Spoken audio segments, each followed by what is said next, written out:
Nous avons ici un gymnase de 75 kg qui s'est suspendu de deux façons différentes à une barre fixe horizontale.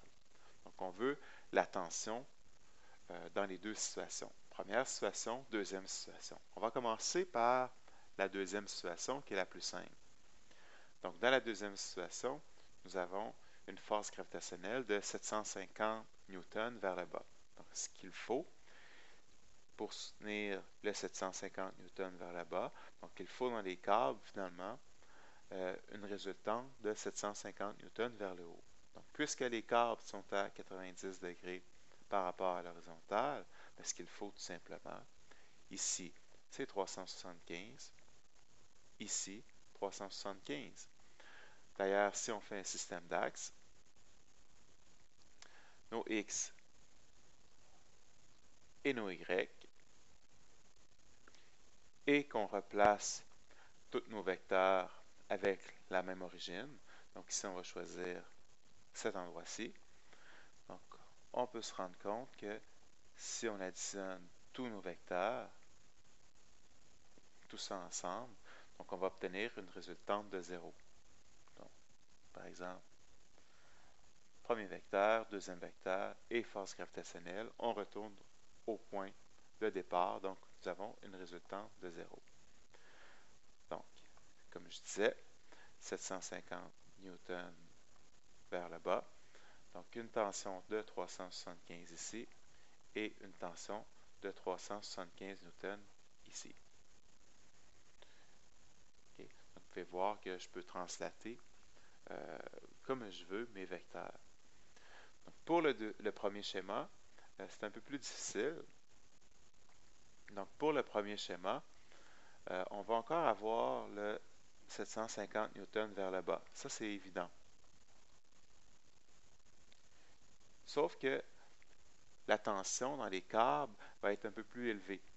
Okay?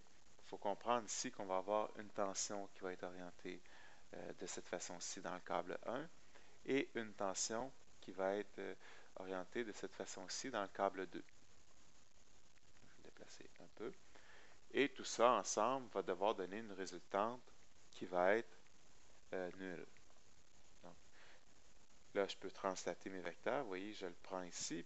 Et finalement, ce que je fais, c'est que je vais me choisir une origine. Donc, mettre par exemple ici. Donc là, j'ai tracé mes X et mes Y.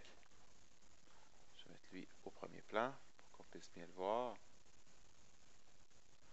Donc, la force gravitationnelle. Ensuite, là, on le prend, on le place ici. Le deuxième, on le place ici pour déterminer les tensions.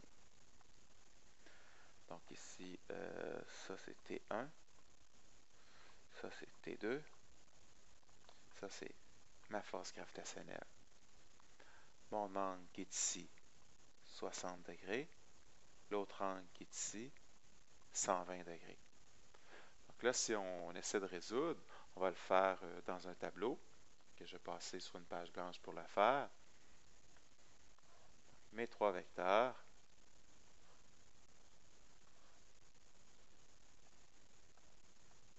Donc, T1, T2, FG. Une force résultante qui est 0, 0, autant en X et en Y.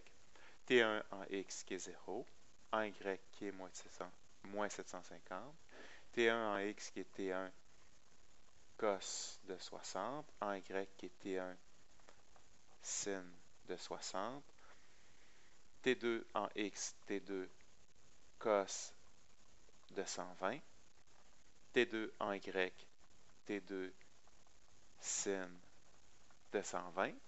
Donc là, ici, on a deux inconnus, T1, T2, mais on a aussi deux équations. Donc, on peut commencer avec une équation en X, parce que c'est du côté où est-ce que c'est le plus simple, et on peut isoler T1 par rapport à T2. Donc, qu'est-ce qu'on va trouver?